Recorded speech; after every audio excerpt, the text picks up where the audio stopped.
Hey, what's up, everybody? I want to welcome you to another episode of the Dreamerspro Daily Recap, where we give you a recap of all of the hot topics that we covered that day. You can catch them in their long format and also catch it fully streaming for free on Apple Podcasts.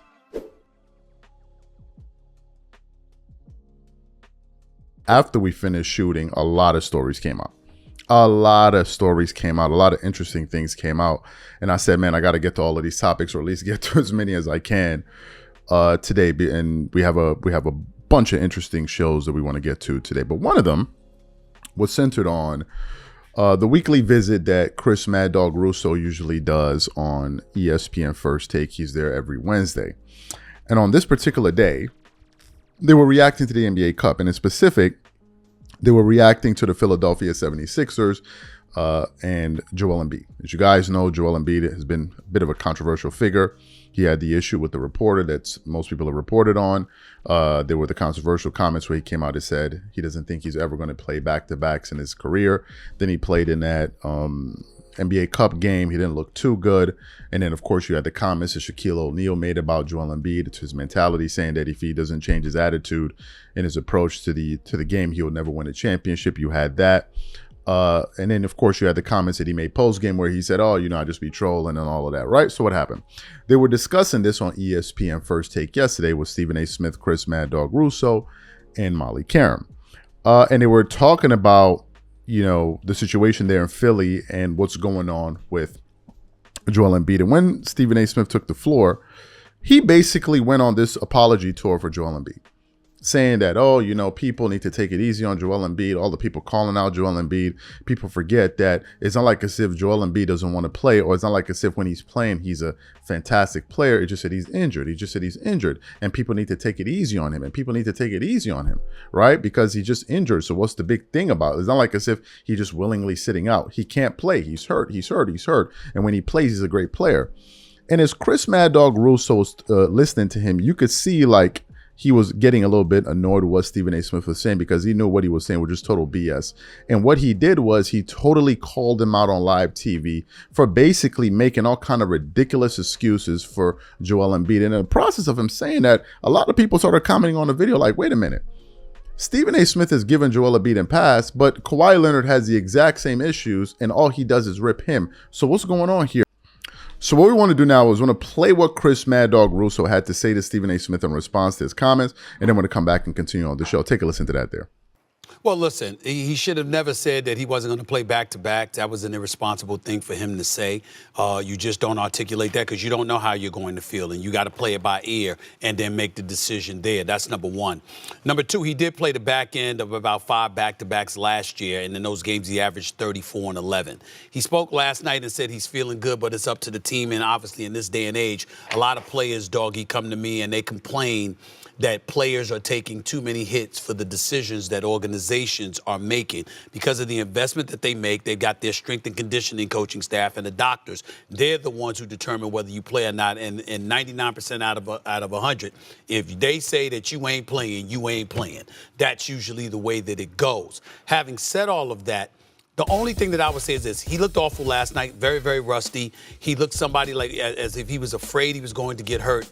I just want to remind everybody, this isn't some dude that just comes in like fat and out of shape and all of this other stuff.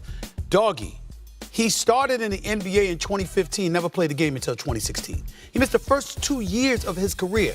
He is always hurt.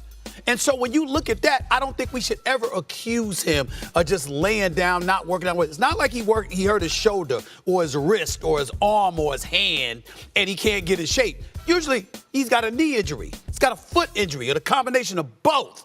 And that has primarily been what has plagued him.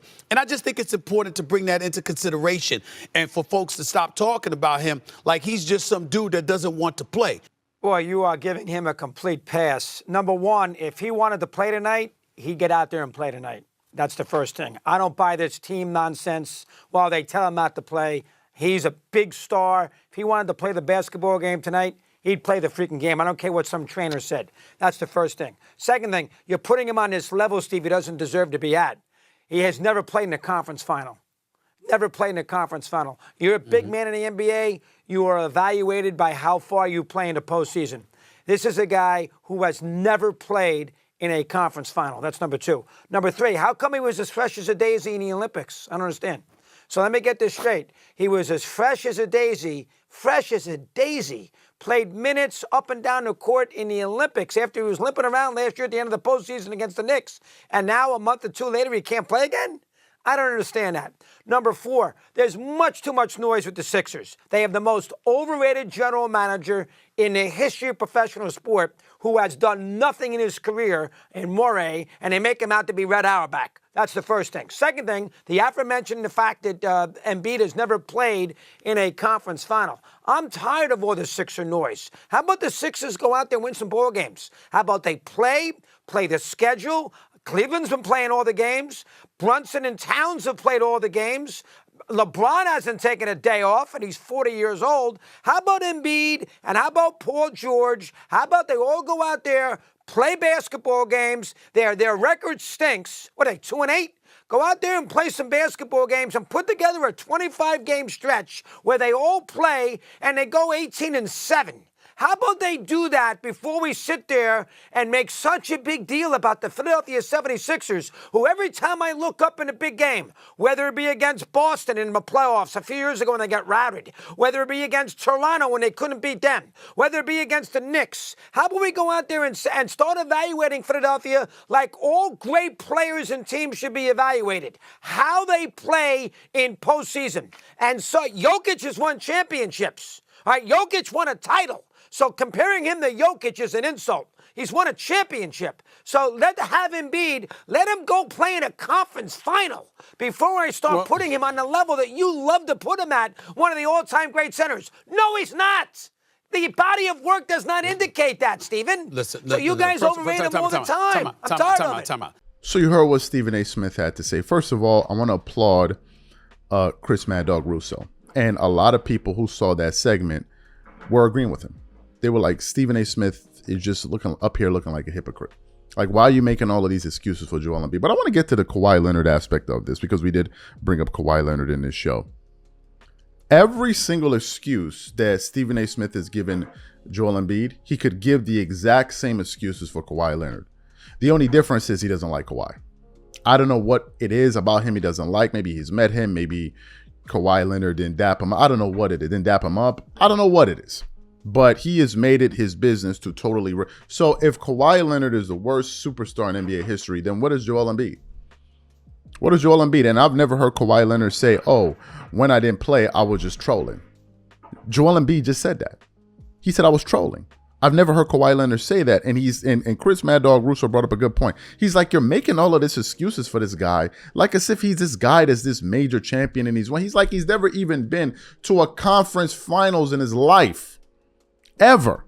So why are we giving him all of this respect? Why are you propping him up so high? But then you have a player like Kawhi who's actually won multiple championships, won multiple finals MVPs, he made all-second NBA team last year, won all-star game MVPs, multiple defensive player of the year awards. And he's been injured because he has injury issues with his knees and all of that, dating all the way back to San Antonio. We know the history. And Stephen A. Smith is fully aware of the history. So why does Joel Embiid get a pass, but Kawhi Leonard doesn't? And then Kawhi Leonard is the more accomplished player. I just think that Stephen A. Smith, for whatever reason, and I don't know the reasons, just doesn't like Kawhi Leonard. I don't know the specific reasons. I don't know what Kawhi did to him, but that's just my understanding of the situation there. I could be wrong, but that's what it is. And I think the hypocrisy here is actually quite flagrant. Like, the hypocrisy is deafening because you're there twerking it up for Joel Embiid, talking about he's injured, and people need to remember that. So why don't you remember that when you talk about Kawhi Leonard? People need to remember that Joel Embiid is a great player. Like, people need to remember. So why don't you remember that? That doesn't stop you from going off on Kawhi Leonard and telling him he's useless and this and this and this. And I don't understand that. I just don't understand it. Anyway. So there's a video that is going viral. Okay. It's a video going viral that was sent to me yesterday by Mitch. And essentially it was from some account. Let me see the account that he sent it to me from Sideline Sports. Okay. Sideline Sports. And essentially, it was a video of a fan, I'm assuming, asking NBA Commissioner Adam Silver, well, who's the best player in the world? Who do you think is the best player in the world? Or the greatest player ever, sorry. And the NBA Commissioner went on to say Michael Jordan. But it's not him saying Michael Jordan. Is what he said after that has a lot of people talking. And it speaks to something about LeBron's personality and LeBron fans. And what he said 100% confirmed it. So what we want to do now is want to play exactly what NBA Commissioner had to say when asked who's the greatest player of all time. And I want you guys to listen to the full audio on what he said in response to that. And then we're going to come back and continue on the show. Take a listen to that there. Who is your GOAT? Who is your player, best player of all time? Michael Jordan. Yep. And don't tell LeBron I said that. So you heard what he had to say. He said Michael Jordan, but don't tell LeBron James I said that. Some of y'all may think that's funny, but it's not funny. That comment that he made actually goes deep. It cuts deep. You see, there are a lot of NBA fans of various NBA players. Some people like Will Chamberlain. Some people like Larry Bird. Some people like Kareem Abdul-Jabbar. Some people like Magic Johnson. And all of these people believe that these guys are the GOATs of the NBA. Some even people like Kobe Bryant, and some may feel Kobe's the GOAT. But when you present them with the argument that, hey, look, Jordan is the greatest player of all time, almost all of those fan bases say, you know what? I can see that. Jordan's the GOAT. And you know what they do? They move on with their day. Not LeBron fans. When you tell LeBron fans that MJ is the GOAT, they don't stop there. There's no like, okay, well, that's fine. Let's leave it there. No. They then begin to lose their damn minds. They start twerking it up all over the table, slapping each other with honey, hollering, screaming, just becoming aggressive with you because you don't believe LeBron is the GOAT. As a matter of fact, on that post, some people were like, one person said, this man knows, some people said, this man doesn't know anything about basketball.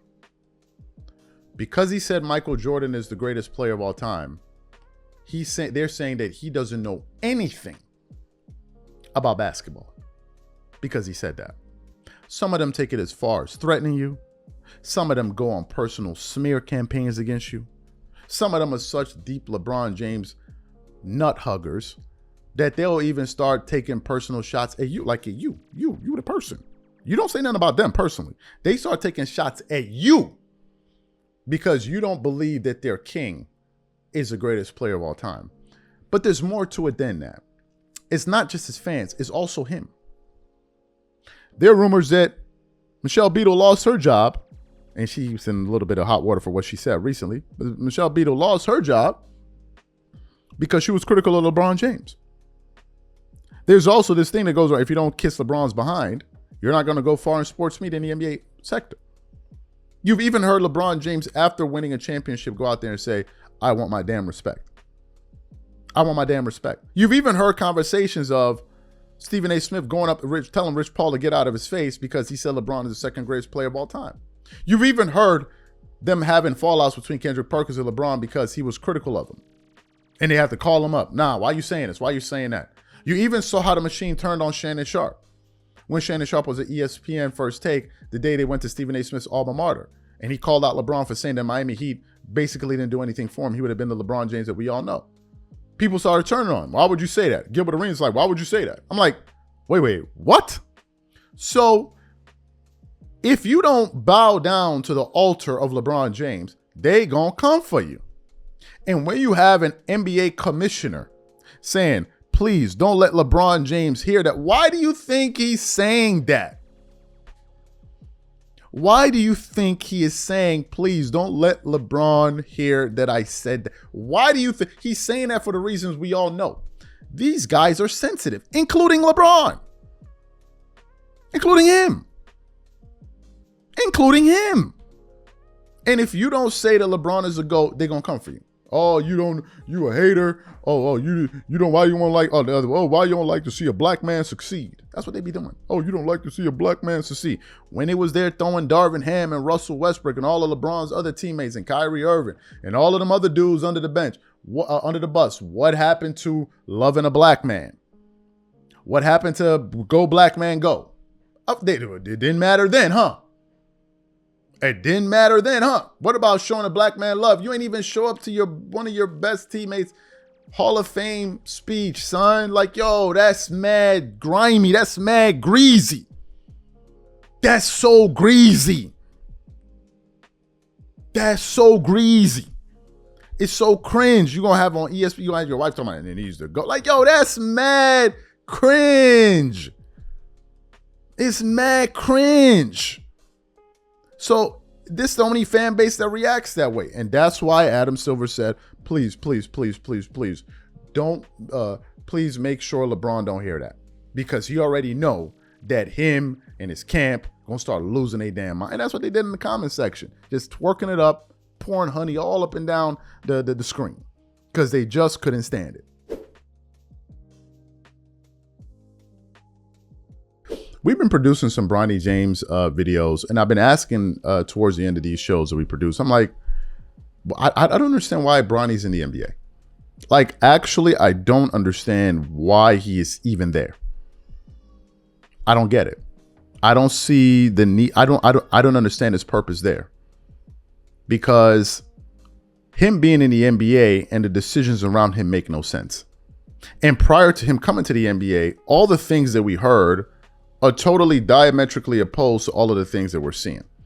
Coming into the draft, we even read the piece from Rich Paul. Bronny, I went to him. What do you want to do? I just want to hear my name called. We're like, okay, he wants to hear his name called. And then all of a sudden, it went from, we just wants to hear his name called, that, okay, he's only going to work out with two teams, which are the Phoenix Suns and the Lakers. Like, okay. And then all of a sudden, he gets miraculously picked by the Lakers. And then all of a sudden, he just makes it on the roster. And then all of a sudden, he's going to the G League. But so it's just been one crazy thing after another. But then there was a report that came out that said Bronny James will not be traveling with his G League team. That he's not going to play the away games with them. Instead, he's only going to play the home games with the team. And it was this particular story that sent a lot of people into an uproar, including one of the biggest LeBron James supporters on ESPN, a person that has covered LeBron James ever since he was in high school, basically, in Brian Windhorst.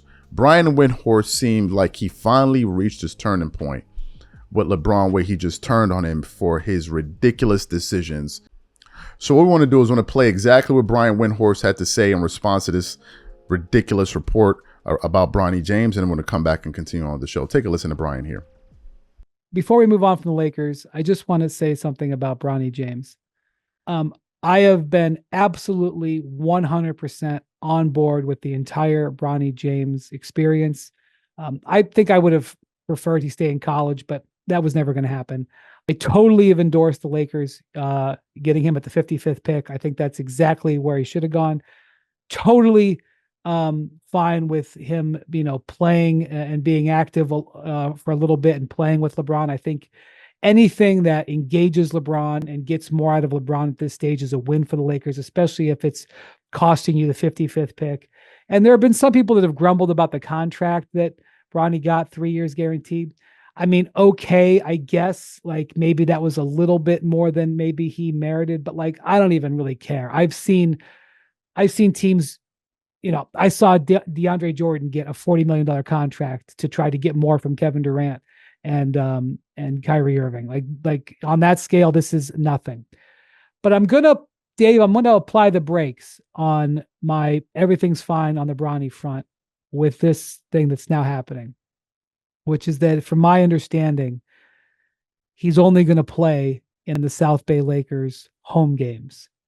That he's only going to kind of be a part-time G League player, and he's not getting on United Airlines and going to fly and go see these playing this road games. Now, because honestly, like I know he was getting so much special treatment and nepotism. That's fine. Honestly, I don't care. Like I said, it's normal. Now I think it's actually detrimental to him. I don't like that. I don't know whose idea it was. Obviously, the Lakers are fine with it. They're doing it. I've now, on this particular instance, I think that's gone too far, and I don't think that benefits Bronny. I don't think it benefits the South Bay Lakers, and I don't think it benefits LeBron at that point. I think it'd be much better if Bronny was a more developed player by February or March by playing in G League road games. I don't know if you feel the same way, but that's the way I feel on this topic. So you heard what Brian Windhorst had to say there. What are my thoughts on this?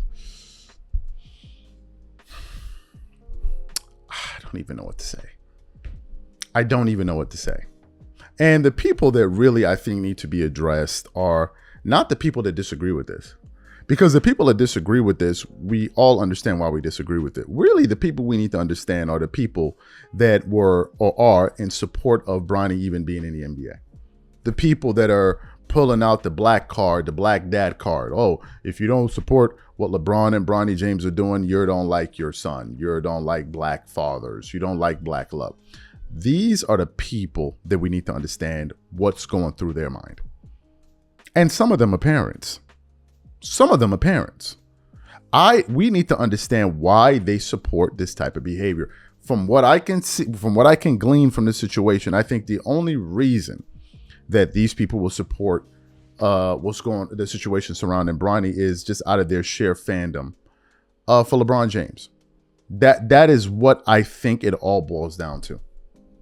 That is what I think, that they are such big fans of LeBron, such big fanboys, that even when they know LeBron is doing something that is grotesque, that is just absolutely ridiculous, they will still support it no matter what.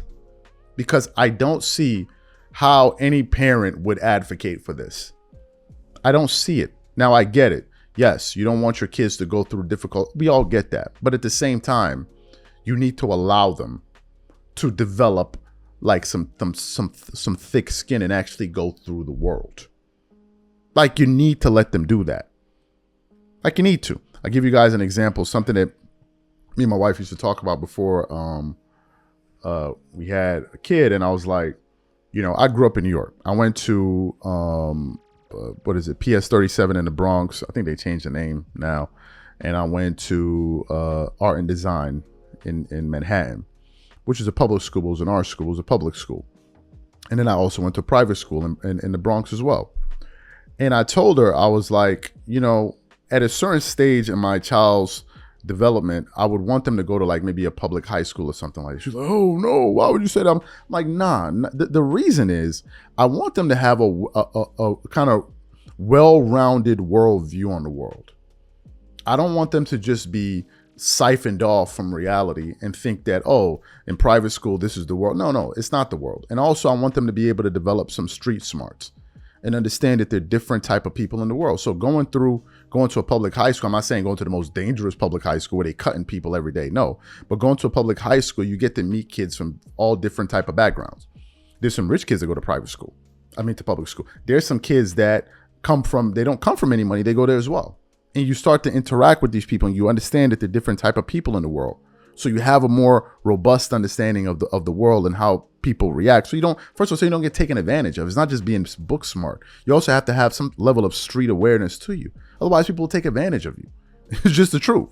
And we're kind of having this back and forth. So I'm very happy for those formative years that I went to public school. And I like it, right? That's where I learned how to fought so many people, especially in the Bronx, right? But it develops you as a person.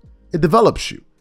So to me, I think that LeBron trying to guard Bronny from going through these experiences, like travel on the road, maybe he may not be flying private and all of that. I think those are experiences that build character.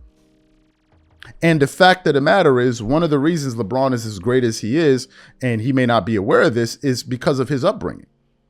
LeBron had to go through a much more difficult path to get to the NBA than his son did.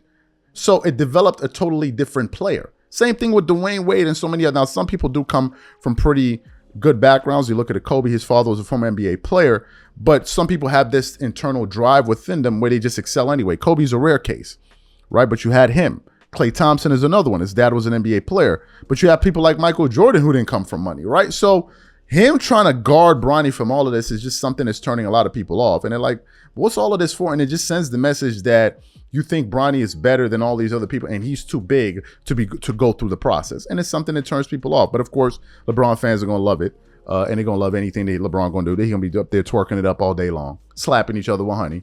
They're just basically letting loose, cut loose, right? And they're going to support it. But some people are like, this is a little bit too much. And it seems like Brian Windhorst has reached that same conclusion.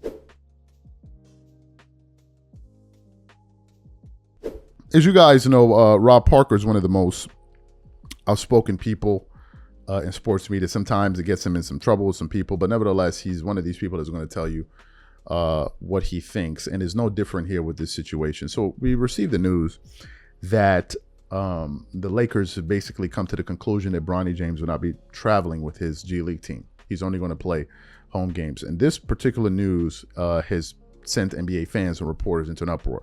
Brian Windhorst commented on it. He said that this is where he parts ways with LeBron James. NBA fans are like, this entire thing has turned into a joke. So we all knew it was only a matter of time before Rob Parker was going to get a hold of the story and just absolutely unleash. And that is what he did. So yesterday I came across a segment from The Odd Couple, and it was actually published about 11 hours ago. And it has the following headline. It says, Lakers and LeBron have gone too far with special treatment for Bronny James, The Odd Couple. And in this clip, you have Kelvin Washington, who's his partner, and Rob Parker discussing the issue. And the situation got so bad that even Kelvin Washington, who seems to be a LeBron James homer, like a LeBron James fan, even he's like, okay, I can't support this anymore. Like, I cannot support what is going on with these people and what they're doing and what it is they're actually up to. Like, this thing is actually becoming grotesque.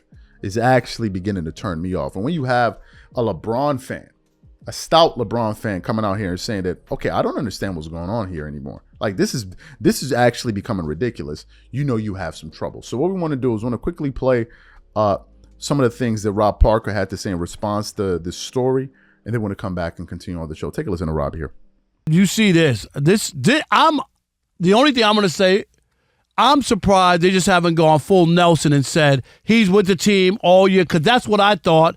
Why they're doing this little stipulation, I don't know, because none of it makes sense. But where are you on this? This is the thing that this move here makes you question everything. Because if this is really about Bronny and his development, then he needs to be playing as much as he can. We know what happened at USC with the heart issue and him coming back and not being able to play as much, that 1 year at USC. But now here's a situation where he's not really playing. He's playing garbage minutes.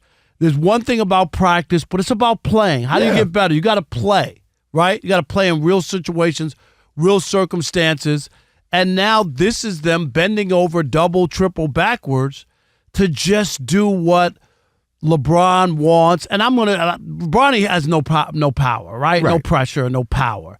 This is LeBron, who doesn't want his kid to be down there. I told you this before, and I'm still saying I'm going to hold to it that they might just totally flip the whole thing and say no more South Bay. With the team. He's just with the team. He's going to, and the quote, he will learn more from me and JJ Redick here every day than he will down there with the South Bay Lakers. I don't disagree with, I get what you're saying. That's what it feels like is going to happen. So you heard what Rob Parker had to say there. What are my thoughts on this story? Look, I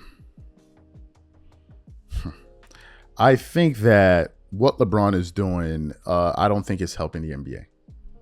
I don't think that this Bronny James story and this Bronny James saga is actually beneficial for the league and is pushing the league forward.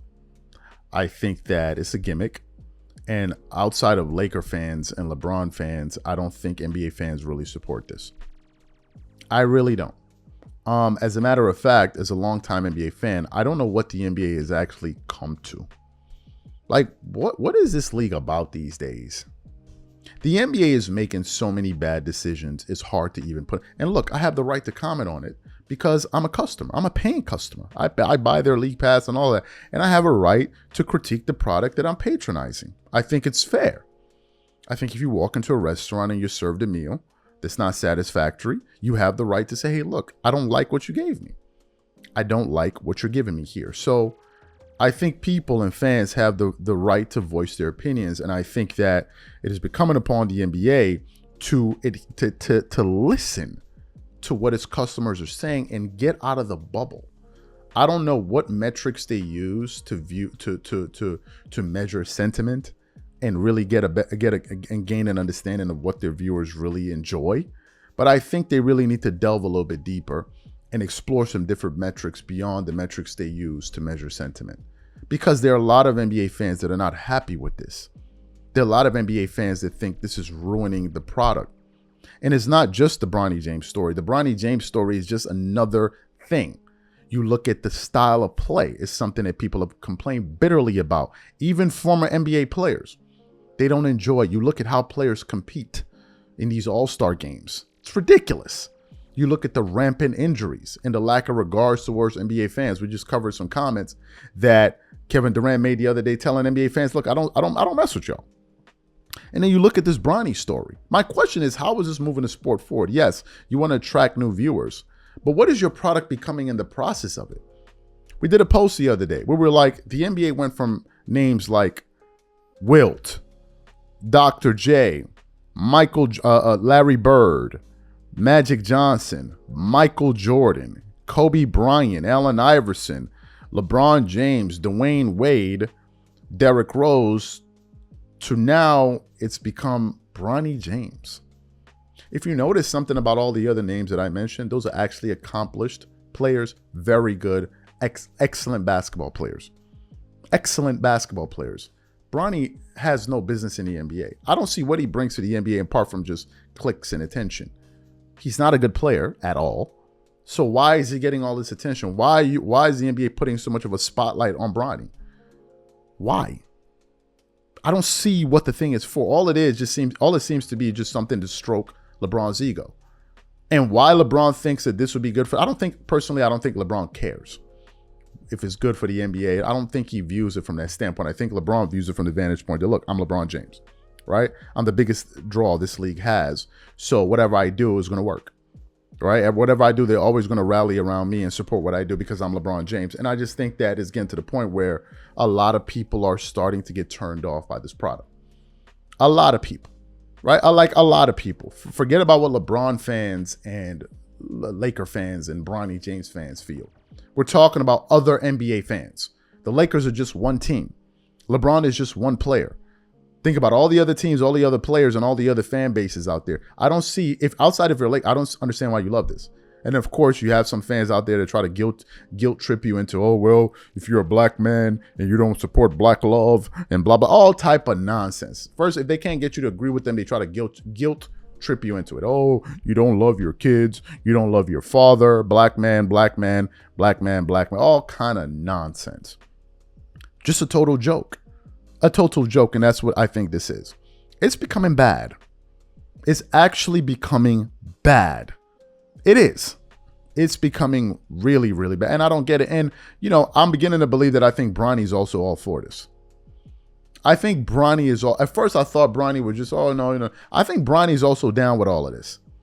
Because as a young man, you still have the right to tell your dad at that age, especially, hell, you're an adult. Hey, dad, I don't want to do this. I want to do that. No, I don't want to be like, I want to do that. I want to stand on my own. I want some young guys like that. Like, nah, I'm not trying to, nah, some guys have, nah. You hear what they saying about me? Like, no. Let me go figure this thing out myself so I can have some respect. And let me earn it by myself 100% so I can cherish it more. I don't need you to give, like, you've done enough for me already. A lot of people saying, I don't even deserve to be here right now. So let me go out there and get to work and prove these people wrong. Bronny seems like he all for it. It seems like he's also all for it.